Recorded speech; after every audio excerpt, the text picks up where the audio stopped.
আমরা বন্ধুরা এখন সিদ্ধেশ্বরী মন্দিরে যাবো, শ্যামসুন্দরী মন্দিরে যাবো। যাই হোক, তাই জন্য যে মালা নিলাম, মায়ের পুজো দিতে যাবো, তাই মালা নিলাম। চলো সন্ধ্যা বন্ধুরা, সবাই কেমন আছে? আশা করি সবাই ভালো আছে, আমিও খুব ভালো আছি। এখানে একটু আওয়াজ হচ্ছে, আর আমরা এসে শ্যামসুন্দরী মন্দিরে পুজো দিতে। তো দেখো, এই শ্যামসুন্দরী মাকে সবাই অন্য কিছু দেয়, আমরা দিচ্ছি হচ্ছে ক্যাডবেরি, মাজা। এটা উনি যেহেতু বাচ্চার উপরে পূজিত হয়, তা সেই কারণের জন্য আমরা দিচ্ছি। এটাই দিতে হয়। তো আরতি হচ্ছে, চলো তোমাদের দেখাচ্ছি। তো আমরা লাইনে দাঁড়িয়ে গেছি পুজো দেবো বলে। দেখো তিনজনে, আর ভিড়টা খালি দেখো বন্ধুরা, একবার ভিড়টা দেখো, মায়ের মুখই দেখতে পাচ্ছি। অনেক অপেক্ষার পরে মায়ের মুখ একটু দেখতে পাচ্ছি, আর আরতি হচ্ছে বলে সবাই জোকারও দিচ্ছে।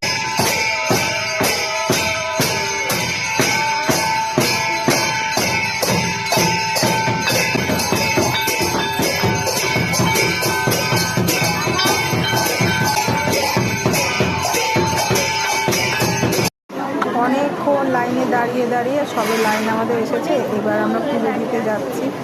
আমার মেয়েও বলছে যে পুজো দেওয়া।